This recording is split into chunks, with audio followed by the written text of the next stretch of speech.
Jenis data penelitian ini yaitu non-angka dengan pendekatan kualitatif. Dan metode yang digunakan dalam penelitian ini yaitu metode deskriptif dengan teknik pengumpulan data yaitu observasi, dokumentasi, dan interview. Latar belakang dari penelitian ini yaitu bagaimana efektivitas metode talaki dan peningkatannya terhadap kemampuan santri setelah menggunakan metode talaki di Pondok Pesantren Madinatul Hufad Al-Khair Cilengkrang, Bandung. Maka dari latar belakang tersebut, tujuan penelitian ini yaitu untuk mengetahui keefektivitasan metode talaki dan peningkatannya terhadap kemampuan santri dalam menghafal Al-Quran. Adapun hasil penelitian ini menunjukkan bahwa penerapan metode talaki berhasil meningkatkan efisiensi dan kecepatan santri dalam menghafal. Selain itu, metode talaki juga terbukti efektif dalam meningkatkan pemahaman dan murojaah para santri Madinatul Hufad Al-Khair Cilengkrang, Bandung. Al-Quran adalah kalamullah yang diturunkan oleh Allah Subhanahu wa taala melalui malaikat Jibril dan akhirnya sampai di tangan Rasul terakhir kita yaitu Nabi Muhammad SAW, yang dimana Al-Quran sendiri merupakan pedoman bagi kehidupan manusia, khususnya bagi umat muslimin. Sebagaimana orang yang mencinta, dia akan senang dengan dekat dengan apa yang dicintainya. Masuk orang yang cinta terhadap Al-Quran maka akan senang untuk selalu bersama dengan Al-Quran.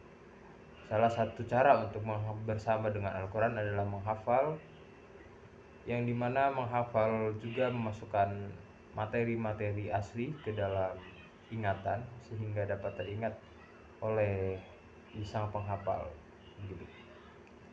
Dan menghafal pun terdapat metode, salah satunya adalah metode talaki, yang dimana metode talaki ini digunakan pada pondok pesantren Madinatul Hufad.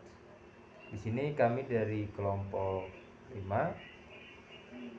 membawakan penelitian tentang metode talaki yang digunakan di pondok pesantren Madinatul Hufad. Maka dari itu rumusan masalah yang kami bawakan adalah bagaimana efektivitas metode talaki di pondok pesantren tahfidz Madinatul Hufaz yang berada di Cilengkrang, Kota Bandung. Dan yang kedua, untuk rumusan masalahnya adalah bagaimana peningkatan kemampuan menghafal santri setelah menggunakan metode talaki di pesantren Madinatul Hufaz yang berada di Cilengkrang, Kota Bandung. Metode talaki adalah sebuah cara atau menghafal dengan menyetorkan hafalan atau mendengarkan hafalan murid kepada gurunya. Pada proses talaki ini dilakukan untuk mengetahui hasil hafalan santri dan dapat bimbingan secara langsung antara murid dan antara guru dan murid tersebut gitu. Pelaksanaan menghafal Al-Quran menggunakan metode talaki ini dilihat dari sistem pengajarannya.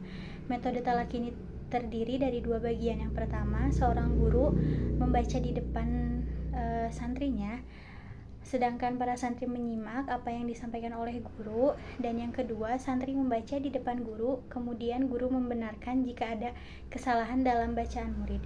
Proses pelaksanaan pembelajaran dengan metode talaki diantaranya: yang pertama, guru dan santri saling berhadapan. Yang kedua, santri menyetorkan hafalannya. Yang ketiga, guru memperhatikan bacaan-bacaan santri dengan teliti. Yang keempat, pada saat mengalami kekeliruan, guru harus memberikan kode seperti ahem atau kode lainnya. Yang kelima, guru memancing bacaan dengan bunyi awal ayat bila santri lupa. Yang keenam, guru memperbaiki bacaan bila ada makhorijul huruf yang keliru. Yang ketujuh, guru membaca ayat dengan benar secara tartil. Yang kedelapan, santri mengulang bacaan ayatnya sesuai kemampuannya. Dan yang kesembilan, apabila benar dan tepat, maka santri boleh melanjutkan ke ayat berikutnya. Dan yang kedua ada teori pesantren. Pesantren merupakan salah satu pendidikan Islam tertua di Indonesia, di mana pesantren ini bisa menyebar luas di setiap lapisan daerah di pedalaman Indonesia Muslim, terutama di Pulau Jawa. Maka tidak heran jika banyak para ulama yang lahir dari pesantren-pesantren, karena Profesor Dr. Mukti Ali pernah berkata bahwa tidak ada seorang ulama pun yang keluar dari pesantren. Pesantren juga kian disebut dengan pendidikan yang sangat unik. Hal ini bukan karena pesantren merupakan lembaga pendidikan tertua, melainkan karena pesantren memiliki sistem, kultur, dan metode yang berbeda dengan lembaga pendidikan formal lainnya. Pesantren merupakan pendidikan yang tidak hanya fokus pada pengetahuan umum saja.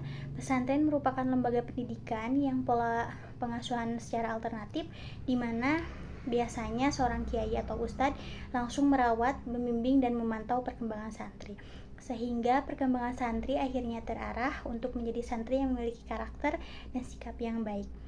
Pesantren tahfiz sebagai lembaga pendidikan Islam yang sangat kental dengan keagamaan memuat proses menghafal calon tahfiz untuk menjadi hafiz dan hafizah. Dan yang ketiga ada teori tahfiz.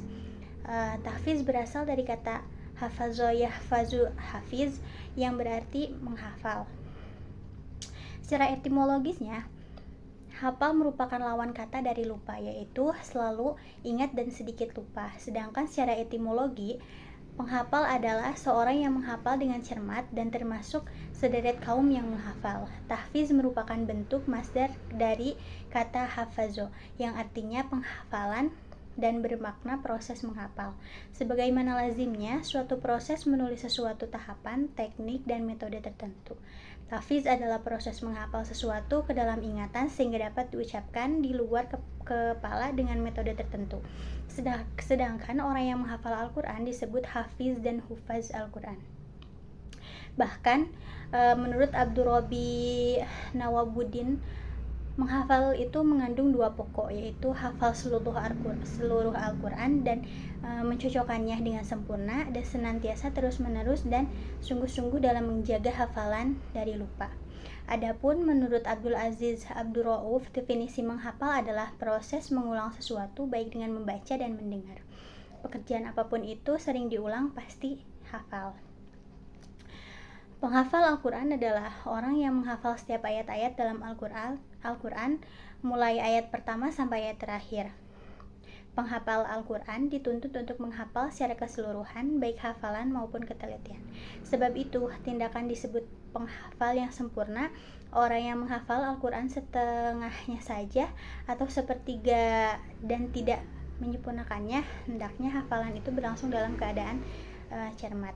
Sebab jika tidak dalam keadaan cermat, maka implikasinya dipastikan bisa membaca Al-Fatihah karena merupakan salah satu rukun sholat menurut mayoritas mazhab. Bahkan menurut Surya Brata ada 3 aspek dalam mengingat atau menghafal. Di antaranya yang pertama itu mencamkan, yaitu menerima kesan-kesan, dan yang kedua menyimpan kesan-kesan, dan yang ketiga memproduksi kesan-kesan. Dalam menghafal Al-Quran pada dasarnya mencakup 3 proses yang barusan. Seorang yang sedang menghafal Al-Quran berusaha mencamkan ayat-ayat yang akan dihafal, menyimpan hafalan dalam memori ataupun otak kita, dan memanggil ayat-ayat yang dihafal. Namun demikian, tidak jarang orang yang sudah hafal juga mengalami kelupaan. Menurut Sumardi, bahwa hal yang diingat adalah hal yang tidak dilupakan, sedangkan hal yang dilupakan adalah hal yang tidak diingat ataupun tidak dapat diingat kembali. Jenis data yang digunakan dalam penelitian ini adalah non-angka dengan pendekatan kualitatif, di mana kualitatif merupakan jenis data non-numerik atau tidak dapat diproses dalam bentuk angka. B. Metode penelitian. Metode yang digunakan dalam penelitian ini adalah metode deskriptif, yaitu menjelaskan dan menggambarkan. Metode talaki yang digunakan di Pondok Pesantren Tahfiz Madinatul Hufaz Al-Khail Ciringkrang, Kota Bandung. Di mana tujuan dari metode deskriptif ini adalah untuk merancang informasi tentang metode talaki di pesantren sehingga mampu membuat deskripsi, gambaran atau lukisan secara sistematis, faktual, dan akurat mengenai fakta-fakta yang ada, sifat-sifat serta hubungan antar fenomena yang diselidiki. C. Lokus dan lokus penelitian. Fokus penelitian ini adalah di Pondok Pesantren Tahfiz penelitian langsung kepada santri dan ustadz di pondok pesantren tersebut. Adapun lokasi penelitian, dalam penelitian ini mengambil lokasi di pondok pesantren Tahfiz Madinatul Hufaz Al-Khair, Cilengkerang, Kota Bandung. Dengan pertimbangan terdapat data-data yang dibutuhkan untuk penelitian, yaitu tentang metode menghafal Al-Quran yang digunakan di pondok pesantren tersebut, yaitu metode talaki. D. Teknik pengumpulan data. Dalam penelitian ini, teknik pengumpulan data yang digunakan ada 3 teknik, yaitu yang pertama ada teknik observasi. Penelitian ini melakukan pengamatan terhadap penerapan metode talaki di pesantren Tahfiz Madinatul Hufaz. Yang kedua ada teknik wawancara. Dalam hal ini, peneliti menjadikan pimpinan sekaligus guru tahfiz di pondok pesantren Tahfiz Madinatul Hufaz sebagai narasumber, juga beberapa santri sebagai perwakilan dalam pelaksanaan wawancara. Yang ketiga ada teknik dokumentasi. Metode ini merupakan teknik pengambilan data dari sumber yang berasal dari non-manusia. Sumber ini merupakan sumber yang akurat dan stabil sebagai cerminan kondisi yang sebenarnya dan lebih mudah dianalisis secara berulang-ulang. Yang ada teknik analisis data. Dalam penelitian ini menggunakan analisis non-statistik dengan mereduksi data, menyajikan, memverifikasi, dan menarik kesimpulan. Yang dimana Pondok Pesantren Madinatul Hufaz Al-Khair merupakan salah satu pondok pesantren yang ada di Kota Bandung, berdiri sejak 2 tahun yang lalu. Dalam lika-likunya perjalanannya mengalami berbagai pasang surut atas untuk menunjang perkembangannya. Yang mulanya hanya memiliki 4 kamar, ini sekarang alhamdulillah sudah menjadi 14 kamar. Dalam pembangunannya, pondok pesantren Madinatul Hufaz ini bermula dari kepemilikan dekan dari Fakultas Kedokteran Gigi Semarang, Jawa Tengah, sehingga pada dapat disimpulkan pondok pesantren Madinatul Hufaz ini dapat juga mencerminkan komitmen untuk mendukung pendidikan dan pengembangan masyarakat.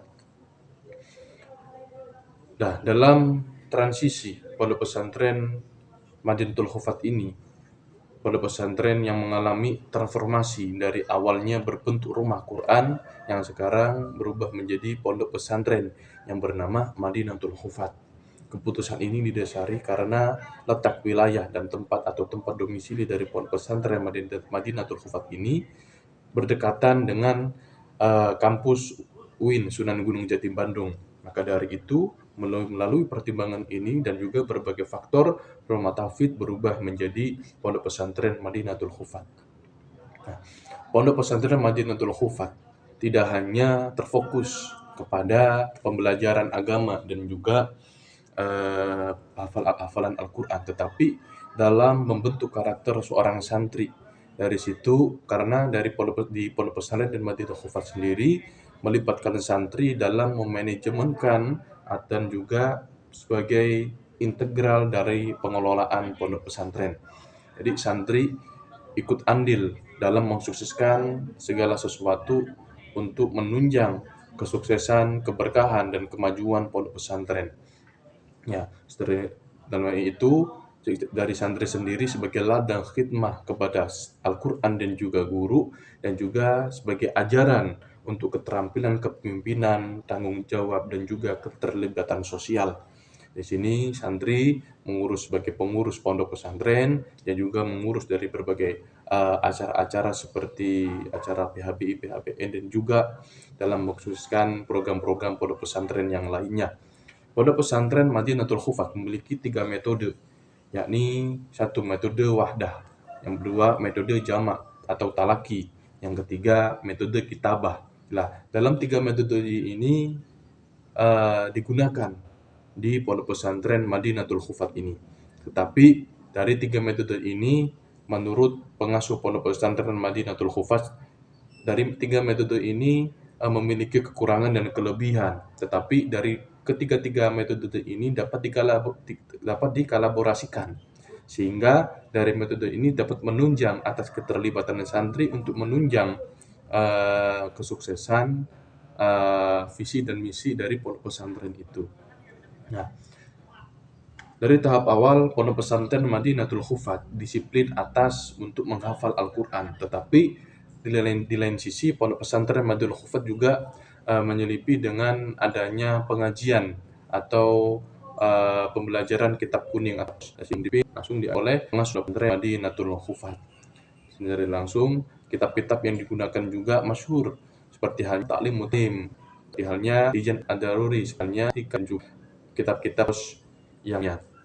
Nah, Pondok Pesantren Madinatul memahami pentingnya memberikan opsi dan strategi dalam beragam dan menghafal Quran. Maka Pondok Pesantren Madinatul Hufat memiliki tahap-tahap untuk menuju atas keterlibatan atas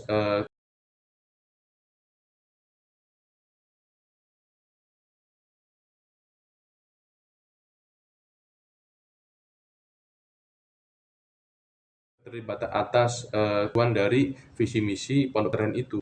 Nah, dari situ ada tingkatan. Ada pesantren Madinatul Fatimiyah Muqtadi, yang kedua wusto, dan yang ketiga ulia. Nah, Muqtadi ini untuk dasar-dasar agama. Setelah itu naik lagi ke wusto nanti untuk belajar dahami di selapsi untuk pembelajaran tahfidz. Nah, setelah itu ulia yaitu tingkatan tertinggi. Pada tingkat ini diharapkan telah mencapai hafalan Al-Quran. Mereka memiliki juga mungkin juga telah mendalamkan pemahaman terhadap tafsir Al-Quran dan konteks keislaman lainnya. Maka dari itu, ketika sudah dinamakan sebagai kuliah, maka layak untuk mendapatkan ijazah dan berhak untuk tidak. Nah, dari Pondok Pesantren Madinatul Hufat ini program 3 bulan ya.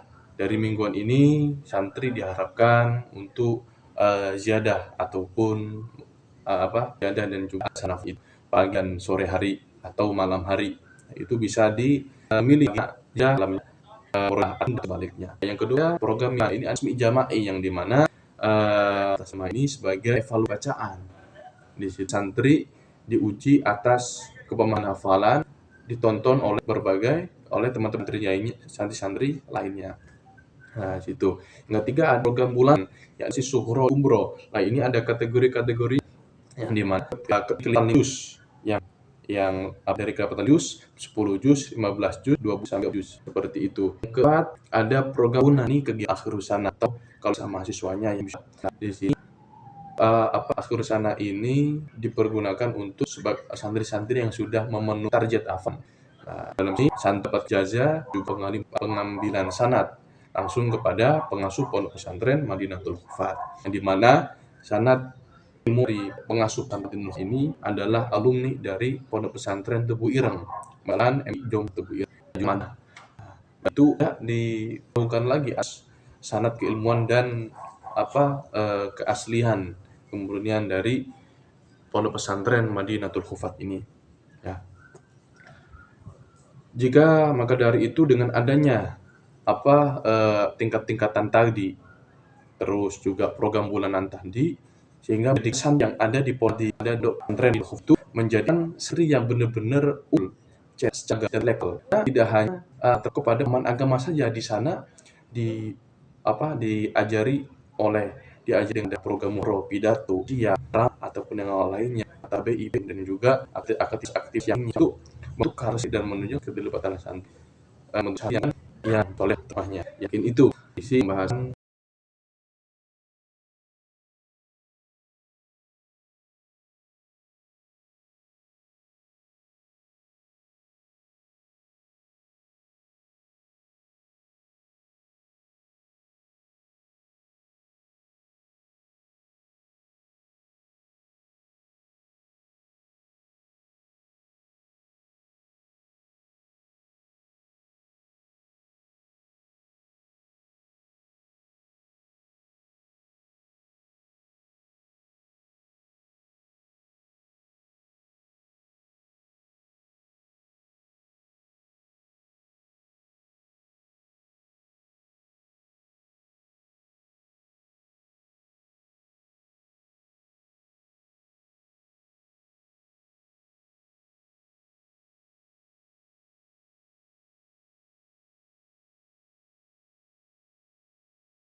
Pesantren tidak hanya menjadi tempat pembelajaran agama, tetapi juga mencerminkan komitmen untuk mendukung pendidikan dan pengembangan masyarakat. Melalui perjalanan yang sangat singkat namun penuh makna ini, Pondok Pesantren Madinatul Hufaz terus tumbuh dan berkembang, menjadikannya sebagai tempat yang penting untuk pembinaan dan pengembangan potensi santri. Ya, dalam perjalanannya, Pondok Pesantren Madinatul Hufaz mengalami transformasi dari awalnya berbentuk rumah tahfiz menjadi sebuah pondok pesantren yang matang. Dengan pertimbangan ini, didukung oleh berbagai faktor, rumah tahfiz kemudian berubah menjadi Pondok Pesantren Madinatul Hufaz. Dalam aspek manajemen, pondok pesantren ini mengambil pendekatan yang melibatkan santri sebagai bagian integral dari pengelolaan. Di Pondok Pesantren Madinatul Hufaz, peran santri tidak hanya terbatas pada proses pembelajaran dan penghafalan Al-Quran. Dalam rangka mencapai tujuan hafalan Al-Quran, Pondok Pesantren Madinatul Hufaz memiliki agenda kegiatan yang rutin, yang dimana diarahkan untuk mendukung proses hafalan santri. Santri diajak untuk memperdalam dan memantapkan hafalan mereka melalui berbagai metode pembelajaran yang telah disediakan. Agenda takril al-hadis. Contohnya, kegiatan ini fokus pada penjelasan dan pemahaman terhadap hadis-hadis yang berkaitan dengan hafalan Al-Quran, memberikan konteks lebih lanjut untuk mendukung pemahaman santri terhadap teks suci.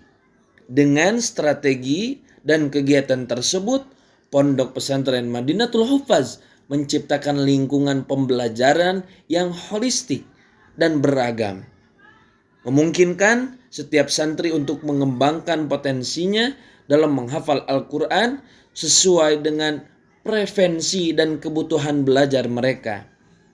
Sekian dari saya, terima kasih.